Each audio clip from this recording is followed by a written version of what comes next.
Well, we go from the maquette to the final product. This monument, which was dedicated here on June 16, 1909, the anniversary of Asa Melvin's death.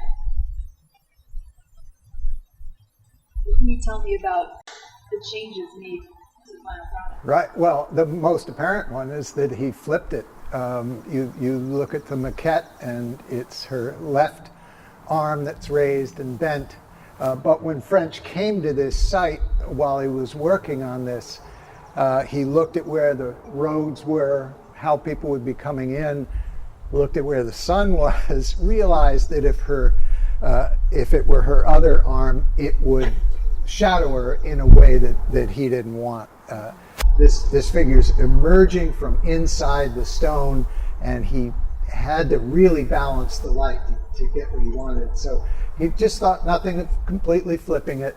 But then when he did the other version of it for the Met, he went back to his original conformation, the one that you see in the maquette. Can you tell me about the surroundings? Here, well, Sleepy Hollow was one of those garden cemeteries established in the late 1840s or in the 1850s. Emerson dedicated it. But prior to that, this was a favorite haunt of Emerson and his friends, and the children used to play here. Used to play baseball here. Thoreau talks about playing baseball up here, and Hawthorne used to walk in Sleepy Hollow. When you consider what surrounds the sculpture, I mean, it really stands out. Not only is it the most impressive memorial in the cemetery, but what do you think its legacy was outside of Concord? Well, it was immediately pretty well received, and it still is. I mean, it's still held up as the most effective, or one of the most effective American memorial sculptures.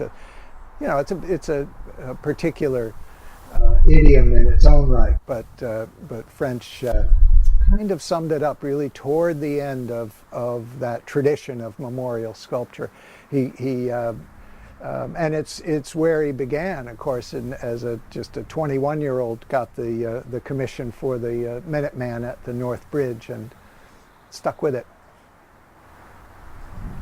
It was recently rededicated? It was conserved over a couple of decades, all told. But when it was finally finished, it was rededicated last year. Wow, what was the ceremony like? Wet. It rained, but it was very nice, solemn, with descendants, a number of descendants present, and it was quite something. Right, so it's obvious that the sculpture is looking down at these three tablets.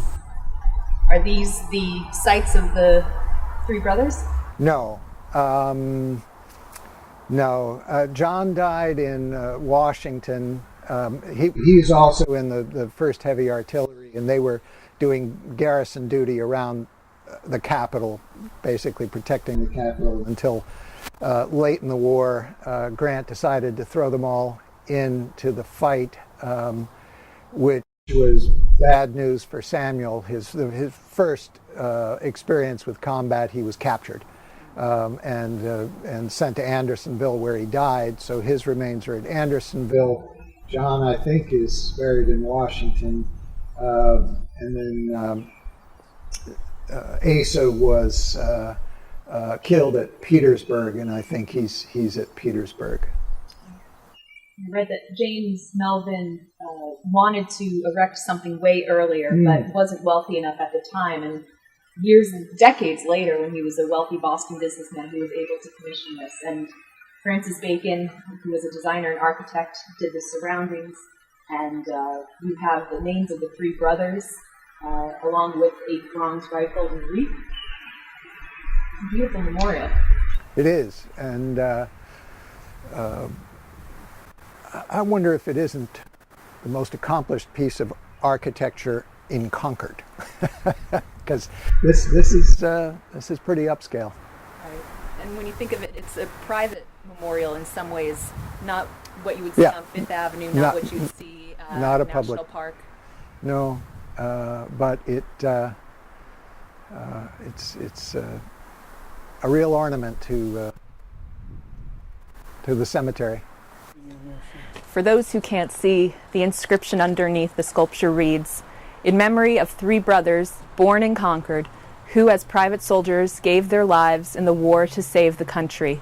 This memorial is placed here by their surviving brother, himself a private soldier in the same war.